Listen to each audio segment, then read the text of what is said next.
Y el día de hoy ya entramos con el primer tema, que es el budismo temprano.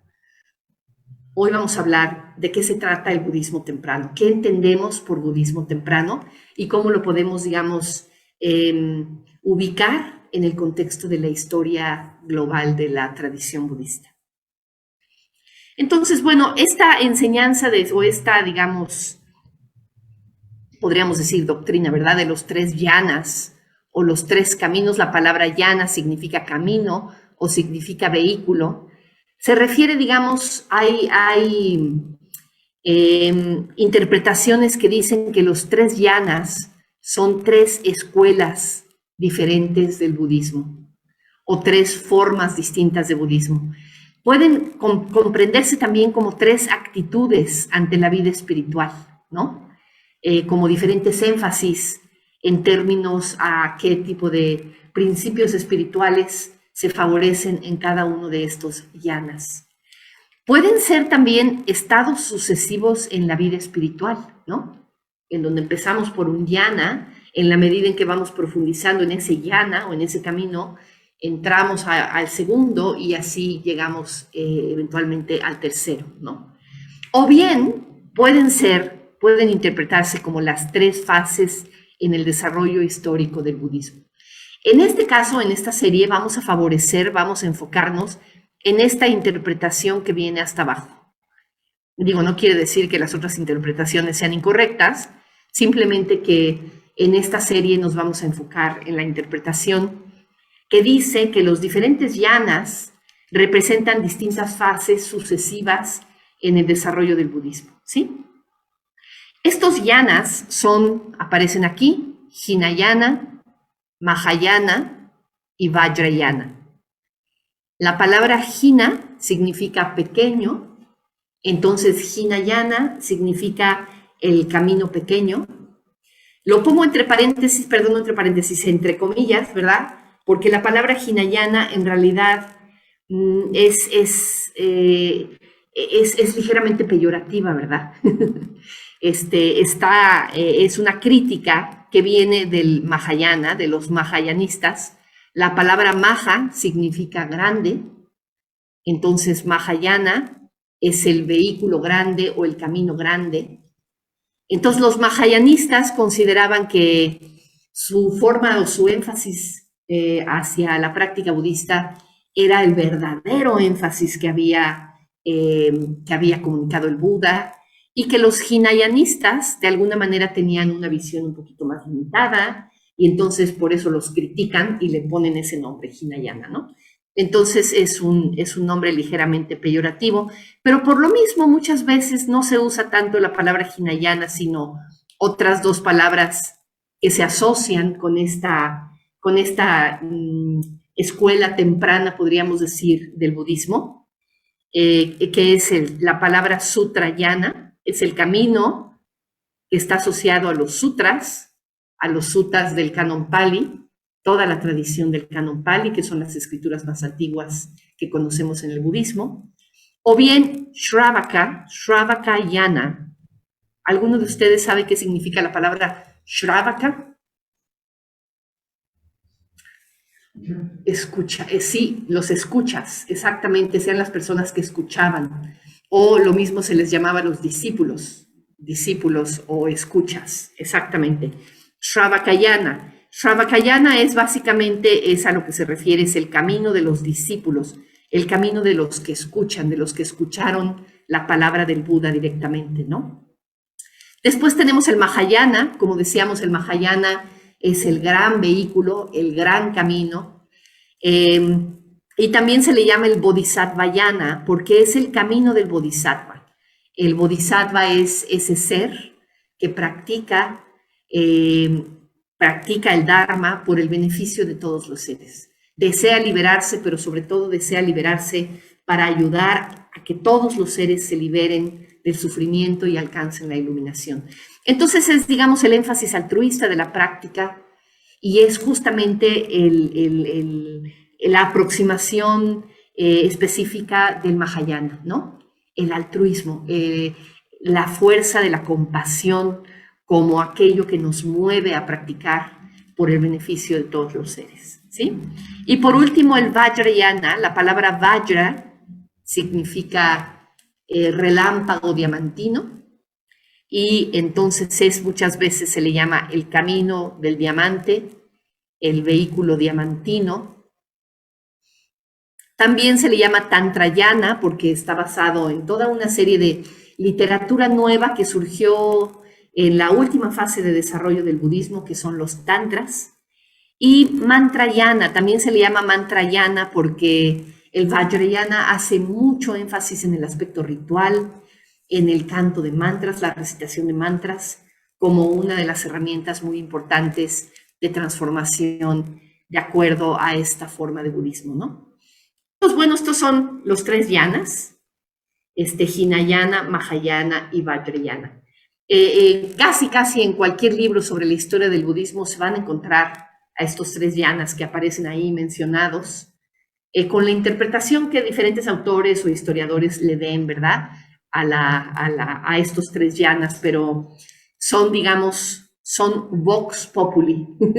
En toda la tradición budista se les reconoce como 3 escuelas, 3 fases, 3 énfasis en la tradición budista. Entonces, bueno, pues lo que hicimos la semana pasada es que hablamos un poquito de cada uno de estos yanas, particularmente sobre cómo se originaron, ¿verdad? Cómo se originaron de manera sucesiva, que esa es una de las aproximaciones que viene aquí. Son 3 fases en el desarrollo histórico del budismo.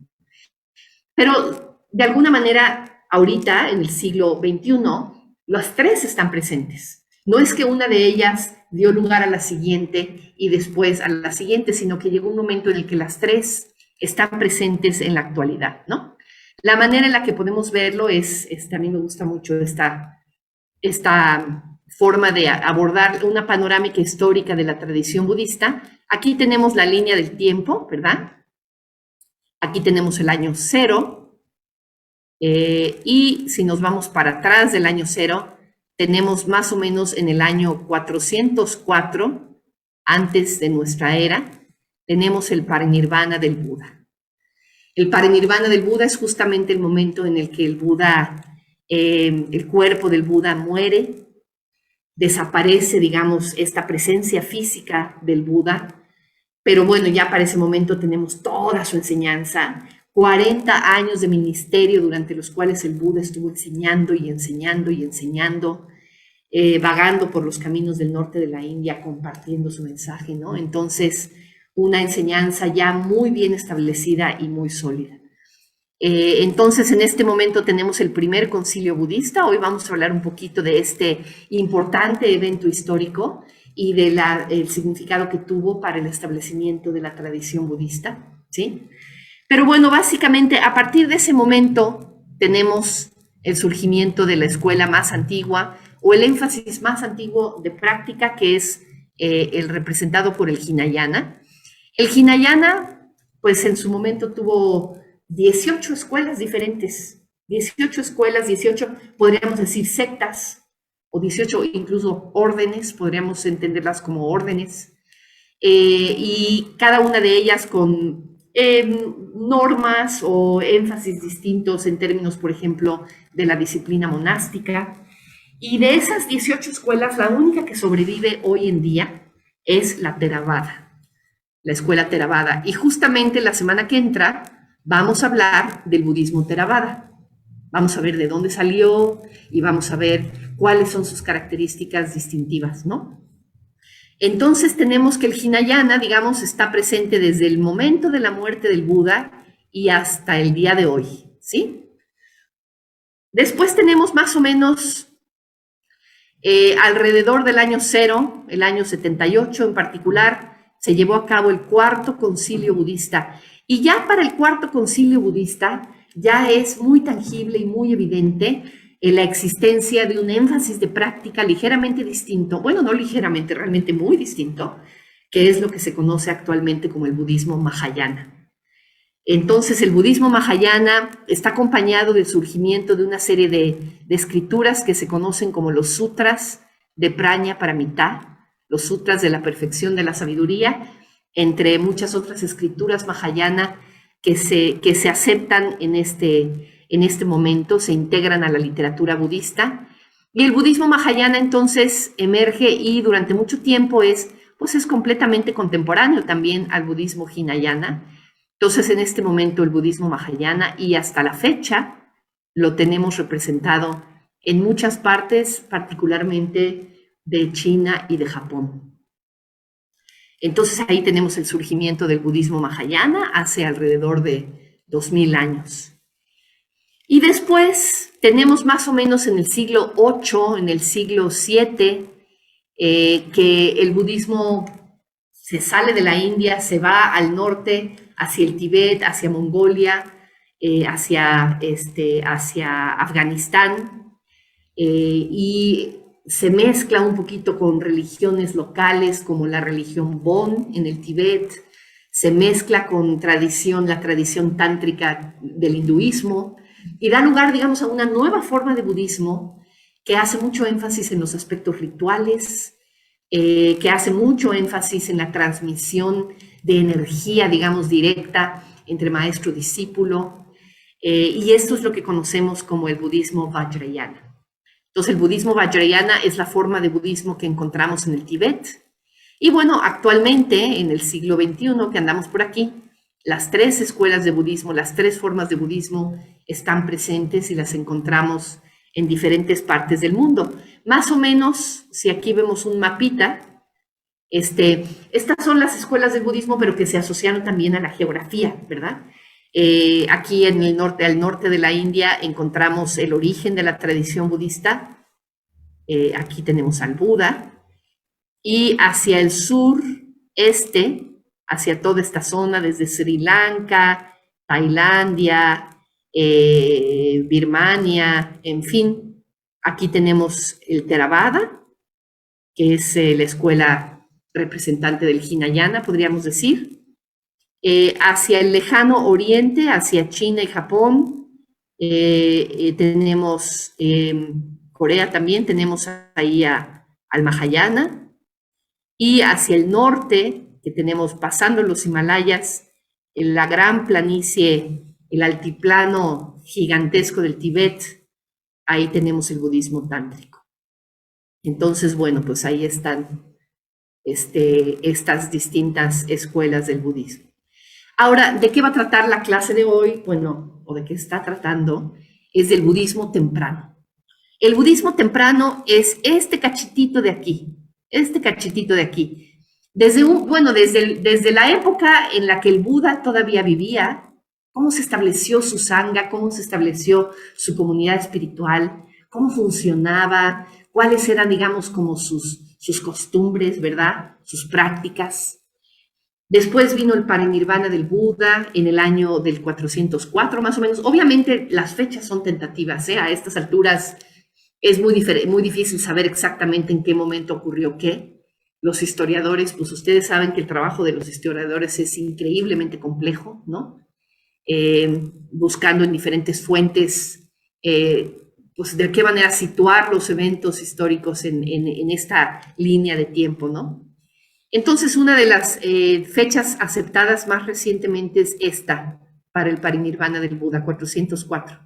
Entonces, a partir del parinirvana del Buda, todo lo que tenemos, los primeros 100 años después del parinirvana del Buda. En el momento del parinirvana del Buda tenemos el primer concilio budista, la primera gran reunión de budistas que se juntaron a sistematizar las enseñanzas del Buda. Y más o menos 100 años después, el segundo concilio budista.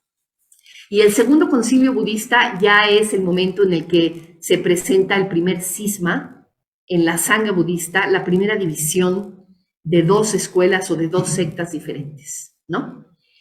Entonces, ese periodo de 100 años es bien importante. Ese es lo que se conoce como el budismo temprano.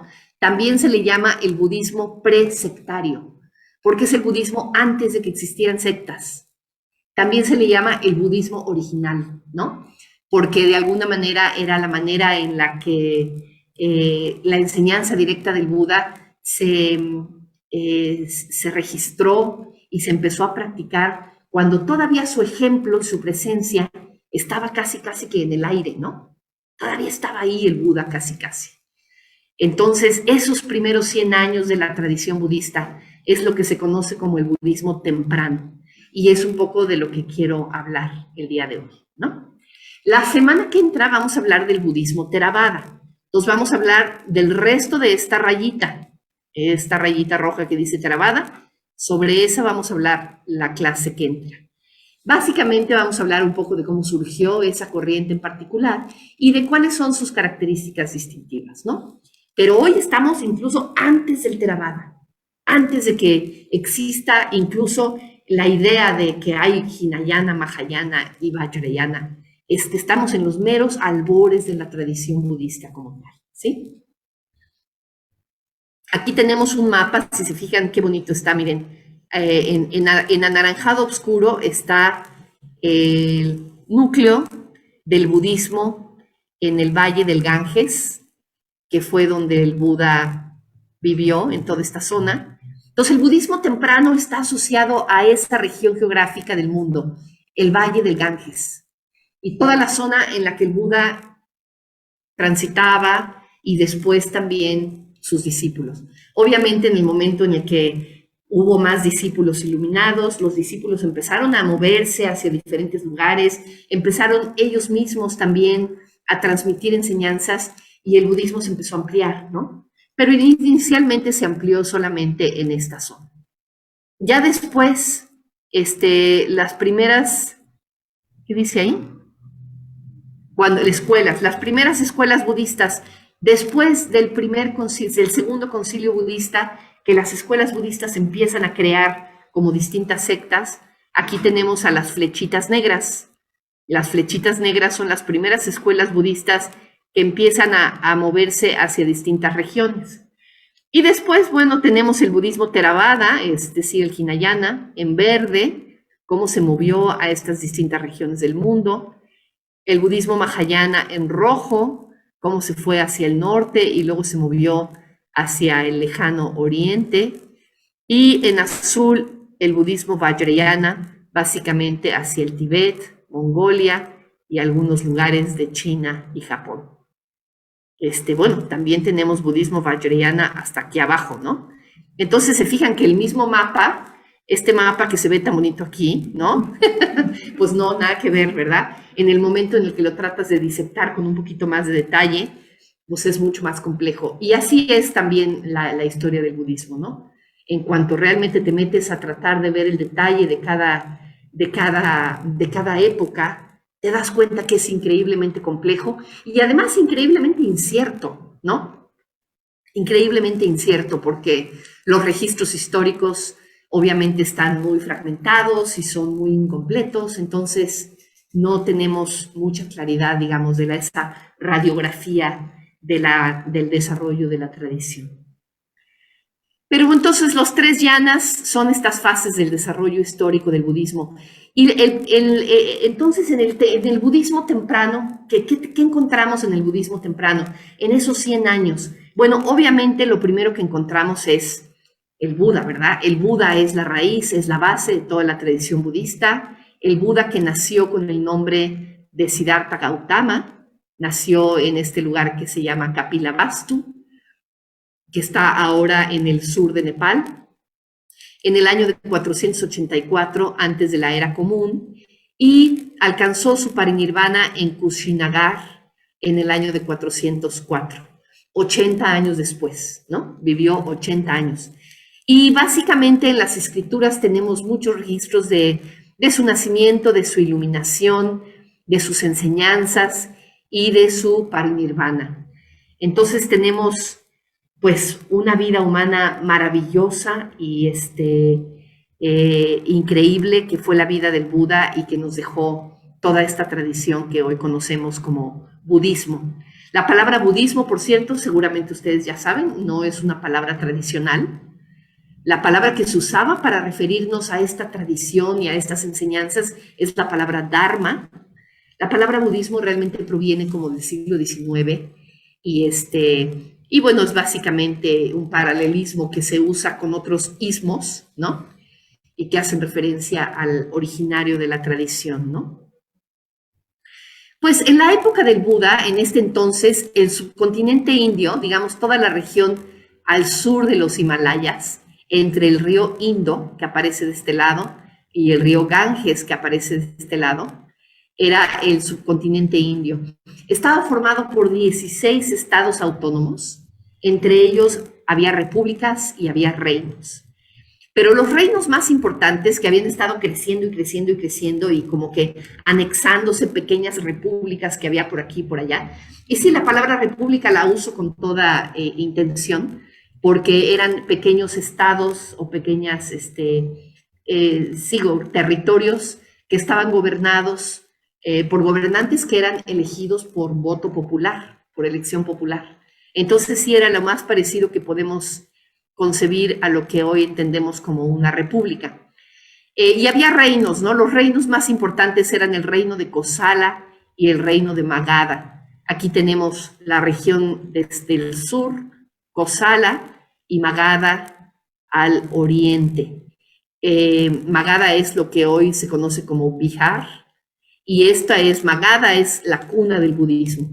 El primer rey, el gran rey de Magadha, fue el rey Bimbisara, que de hecho fue discípulo del Buda. El que fue discípulo del Buda más bien fue el hijo del rey Bimbisara, que se llamaba Ajatasattu. Y Ajatasattu sí recibió enseñanzas del Buda directamente.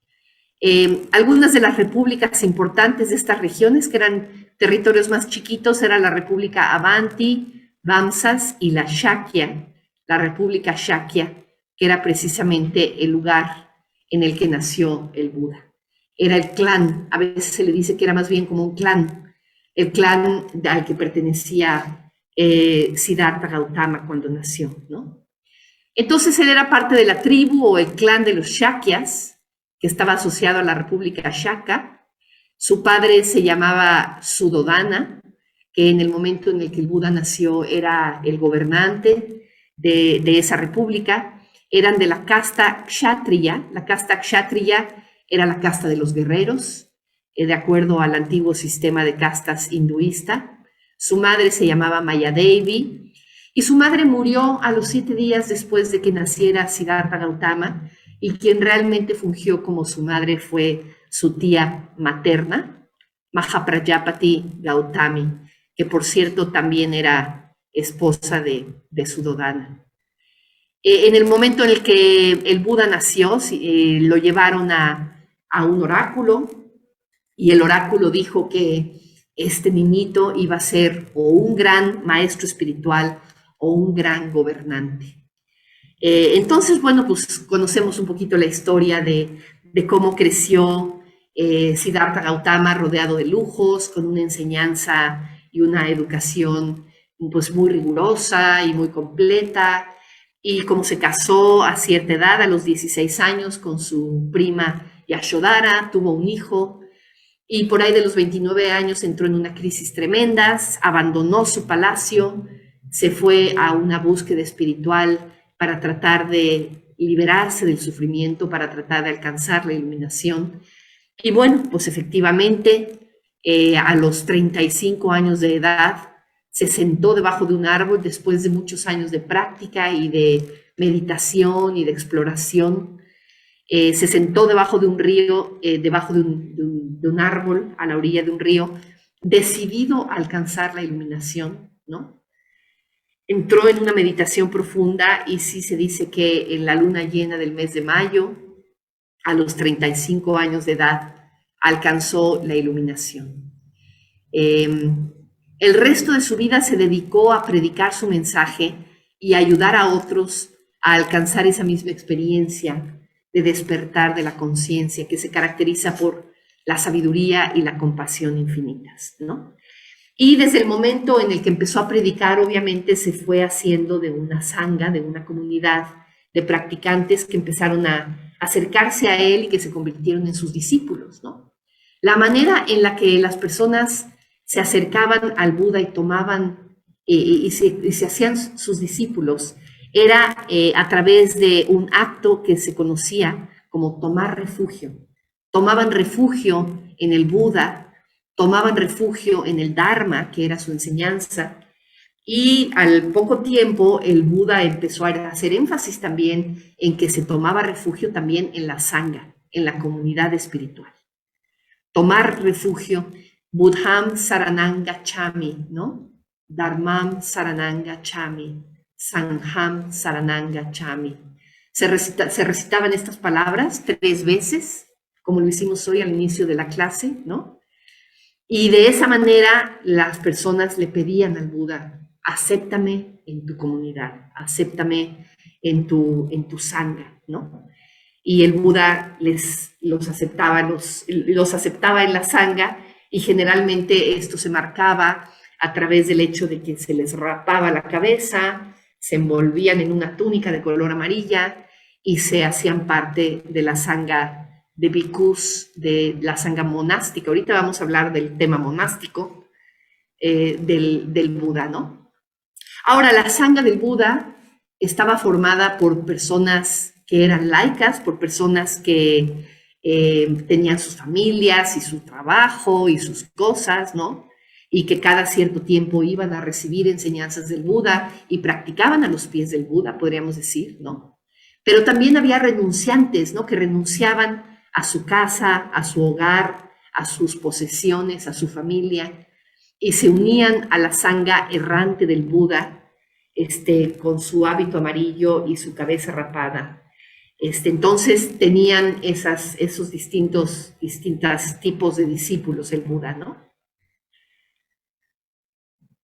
Al cabo de un tiempo, al cabo de los primeros meses del ministerio del Buda, cuando el Buda estuvo enseñando, al cabo de un poco tiempo, ya teníamos a los primeros 60 discípulos del Buda que estaban iluminados, que alcanzaron el nirvana. Estos 60 arahants, la palabra arahant se usa para referirnos precisamente a esas personas que alcanzan el nirvana a partir de seguir las enseñanzas del Buda.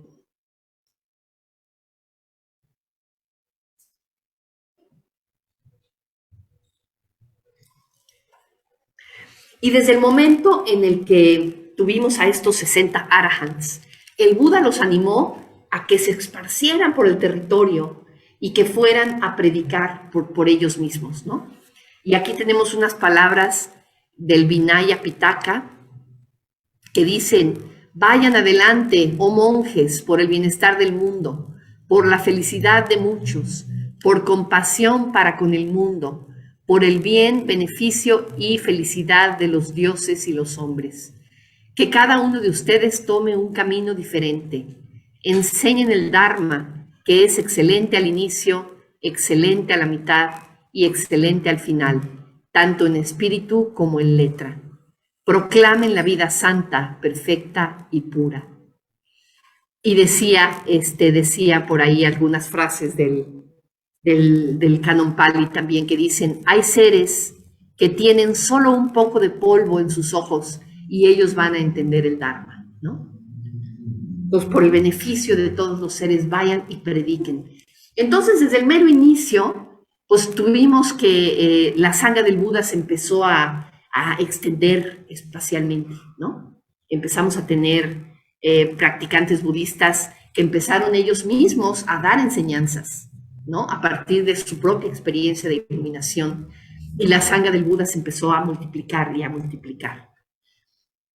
Entonces hubo estos misioneros budistas, digamos, que el Buda mismo animó a que fueran a compartir su mensaje, ¿no? Los misioneros budistas ofrecieron el noble mensaje del Buda siempre de una forma pacífica y respetuosa, ¿no? El Buda les permitía que ellos mismos llevaran a cabo ordenaciones, que ellos mismos llevaran a cabo estas ceremonias de toma de refugio y aceptaran a otras personas en la sangha y les raparan su cabecita y les pusieran su túnica y demás, ¿no? Los misioneros budistas no competían con otras religiones ni intentaban convertir a la gente en las plazas. Era una época donde había muchísimo burbujeo de distintos maestros enseñando su propio dharma, ¿no? Sus propias técnicas, sus propias formas de aproximar la búsqueda de la iluminación, podríamos decir. Y había generalmente mucho conflicto entre los diferentes maestros y todo el mundo tratando de ganarse adeptos. Y bueno, se pueden imaginar, ¿no? Cómo somos los seres humanos. Pues así, igual, ¿no? Pero los misioneros budistas generalmente no entraban en ese tipo de dinámica. Simplemente llegaban y quien los quisiera escuchar, pues bien, y no forzaban el compartir su mensaje, ¿no?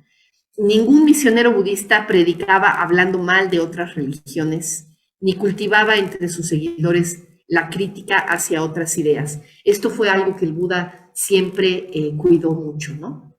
El Buda siempre estuvo en contra de cualquier forma de violencia y menos aún para comunicar su propio mensaje, ¿no?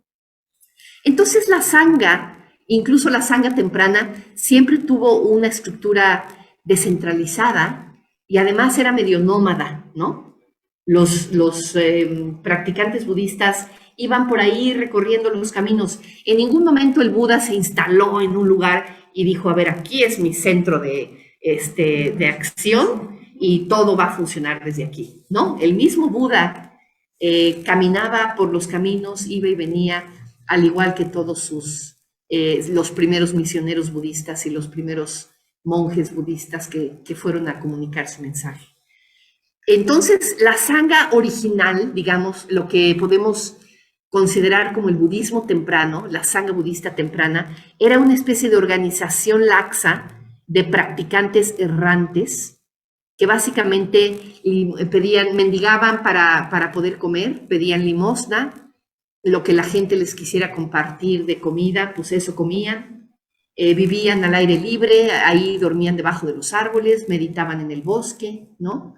En grupos pequeños o a veces solitarios o a veces en grupos más grandes. Y de hecho la palabra bhikkhu que se usa para referirse a toda esta sangha temprana, la palabra bhikkhu viene de la palabra, del prefijo bhik, que significa compartir.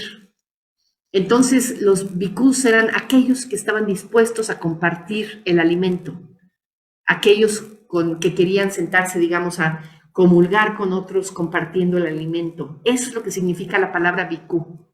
Generalmente se traduce como monje, pero en realidad no eran monjes estrictamente hablando, ¿verdad? Porque no vivían en monasterios.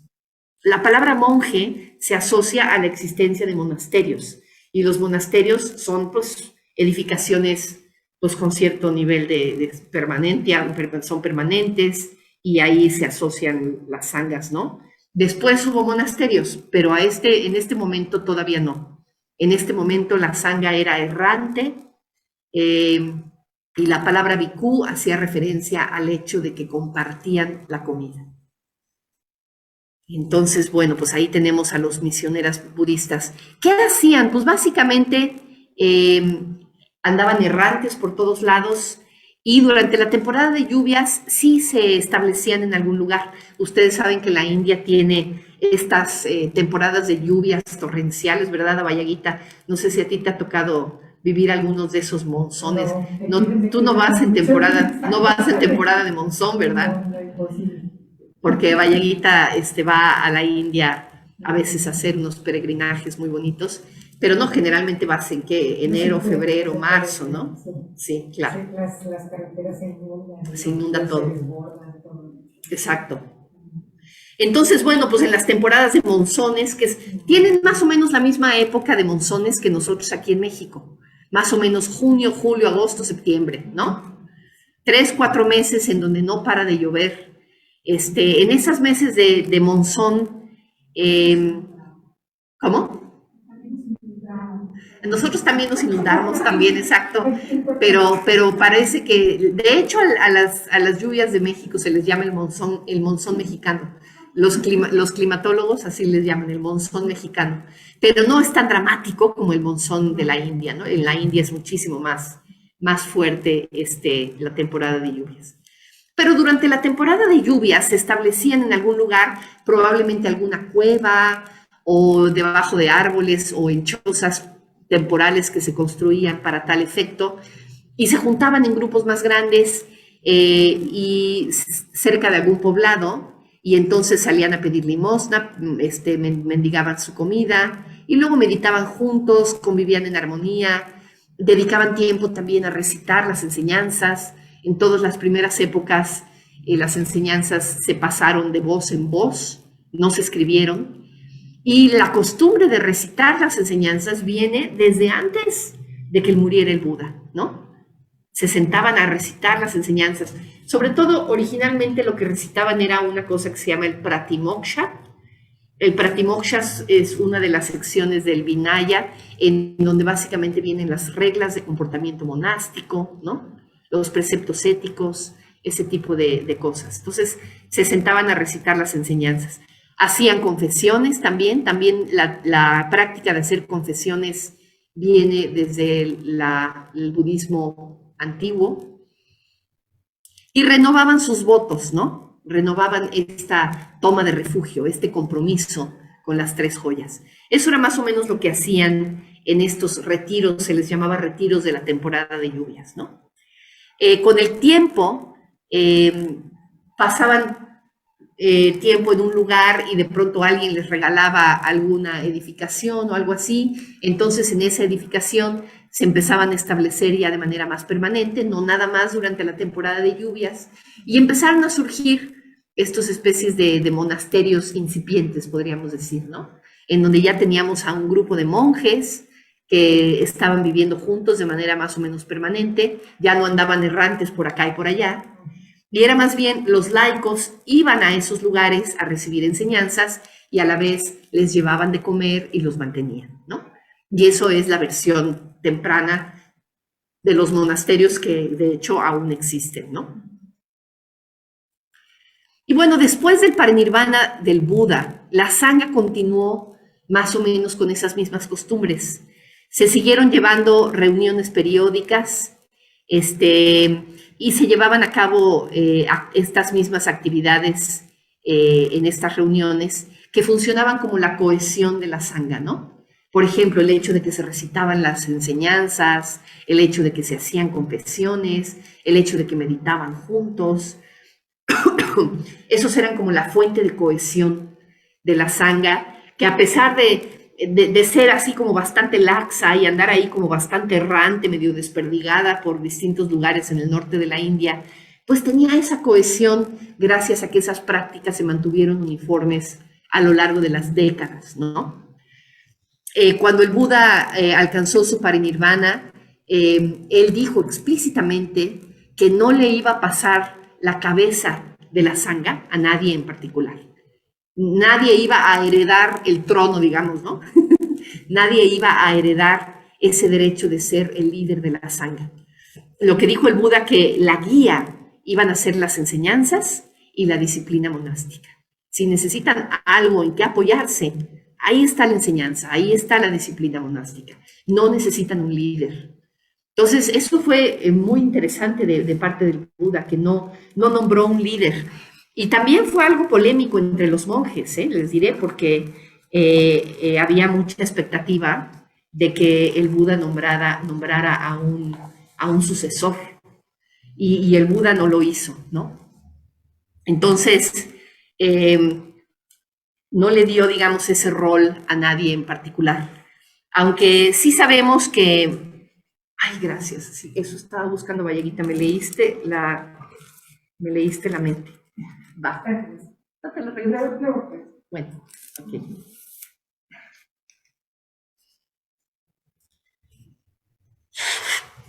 Es que el cubrebocas me da una comezoncita en la nariz, ¿verdad? Cuando está uno hablando, ahí está, pique y pique.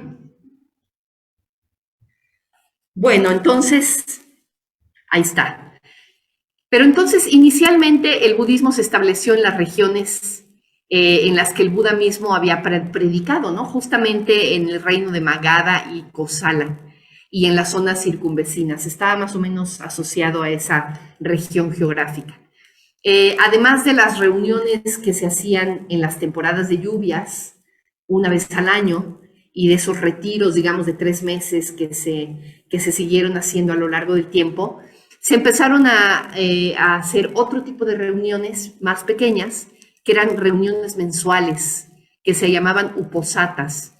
Estas se llevaban a cabo con un calendario lunar. Entonces, una vez al mes se reunían en la luna llena y hacían rituales, y hacían meditación, y hacían prácticas.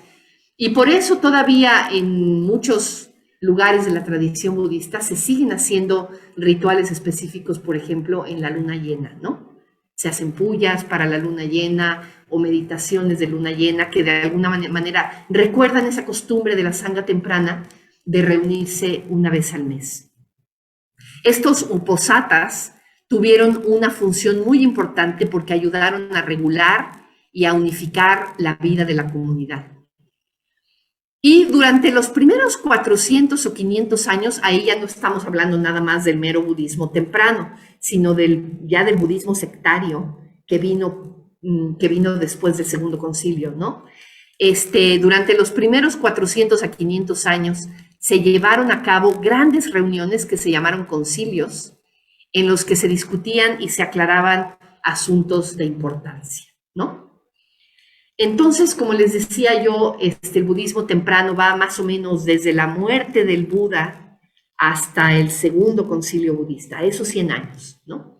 Porque despuésito, el primer concilio budista, de hecho, ocurrió básicamente en el momento del parinirvana del Buda. El concilio budista se llevó a cabo 3 meses después.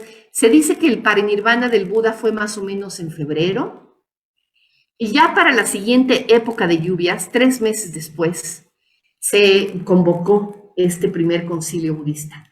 Y lo convocó o lo dirigió uno de los discípulos más importantes del Buda, que se llamaba Kashyapa. Kashyapa, también se le llama el Gran Kashyapa, Mahakashyapa, ¿no? Y la idea de este concilio budista era precisamente sistematizar las enseñanzas del Buda. ¿Y a partir de qué se convocó este primer concilio budista? Fíjense que había un monje que se llamaba Subhadra, que se puso contento en el momento en el que el Buda alcanzó su parinirvana, porque dijo, pues ahora sí ya, miren, ni él, ni yo, ni otros nos vamos a ver restringidos por la instrucción del Buda, ¿no? O sea, obviamente este es ahora sí que para muestra, un botón, ¿verdad? Esto mostraba que había personas dentro de la sangha que estaban contentas de no tener, digamos, una fuerza cohesiva importante en términos de práctica y de enseñanza, y que más bien querían una total libertad de que nadie nos ande persiguiendo, ¿no? Entonces, Mahakashyapa se alertó con esta situación, con esta actitud, y propuso que era muy importante organizar un evento para que se pudieran recitar las enseñanzas del Buda, ¿no? Ya llevaban décadas recitando las enseñanzas del Buda, ¿no? Pero Mahakashyapa dijo, juntémonos y vamos a recitar completas las enseñanzas del Buda, vamos a sistematizar todo lo que hemos oído del Buda para estar seguros de lo que queremos mantener, de cómo queremos mantener esta enseñanza intacta y pasarla a través del tiempo, ¿no? Entonces, la idea de la reunión era recitar las enseñanzas y la disciplina, es decir, los sermones del Buda, que después se convirtieron en los suttas, y la disciplina, que después se convirtió en el Vinaya. Entonces, se tomó la decisión de llevar a cabo este evento en Ragjir. Ragjir es un lugar muy bonito en donde ahorita hay un sitio budista muy hermoso que se llama el Pico del Buitre, que era un lugar en donde el Buda enseñaba. Ahí en Ragjir se reunieron y se invitó a 499 arahants y a Ananda. Ananda se decía que en ese momento todavía no era un arahant. Ananda todavía no alcanzaba el nirvana en el momento en el que se convocó el primer concilio budista. Entonces se reunieron todos para llegar al primer concilio budista y se dice que la noche anterior Ananda se iluminó. Entonces ya para cuando se hizo el concilio, Ananda ya también era un arahant, pero se le invitó incluso antes de que fuera un arahant, ¿no? Entonces es uno de esos detalles bien interesantes de la historia y que me dan mucha ternura, ¿verdad? ¿Cómo habrá sido todo eso, verdad? En aquel entonces. Bueno, ya para terminar, El método en este concilio budista fue básicamente Mahakāsyapa haciéndole preguntas a dos grandes discípulos del Buda, Upali era el que se encargaba de rasurarle la cabeza a las personas que se hacían miembros de la Sangha. Entonces, Upali estuvo presente durante muchos de los momentos en los que el Buda hablaba de las reglas, de las normas de comportamiento monástico. Entonces, Mahakāsyapa cuestionaba a Upali sobre las reglas de conducta y Upali contestaba todo lo que él había oído, todo lo que él sabía sobre lo que dijo el Buda, ¿no? Y a la vez también cuestionaba a Ananda sobre los discursos que dio el Buda. Ananda fue el acompañante más importante del Buda durante los últimos 15 años de su vida, y se dice que Ananda estuvo presente en cada uno de los discursos que el Buda dio y que tenía una memoria prodigiosa, impresionante, y que fue capaz de repetir palabra por palabra cada uno de los discursos del Buda. Entonces ahí estuvo Ananda recitando lo que escuchó del Buda. Esto fue una cosa importantísima porque, pues obviamente lo que vio Kāsyapa es que había la necesidad de unificar a la Sangha más allá de la presencia carismática del Buda, ¿no? En el momento en el que ya no estuvo esa presencia carismática, el potencial de que eso se dispersara y se disgregara, pues era muy alto, ¿no? Entonces, este primer concilio budista fue importantísimo para darle cohesión y para sistematizar las enseñanzas. Y durante los siguientes 100 años, pues la Sangha funcionó más o menos con base en ese primer esfuerzo de recopilación de las enseñanzas, ¿no? Ya la clase que entra, la semana que entra, vamos a ver qué pasa del segundo concilio budista en adelante, en donde ya empezamos a tener el surgimiento de diferentes sectas y particularmente vamos a ver cómo surgió la secta o la escuela Theravada. Entonces, por el día de hoy, ahí lo dejamos.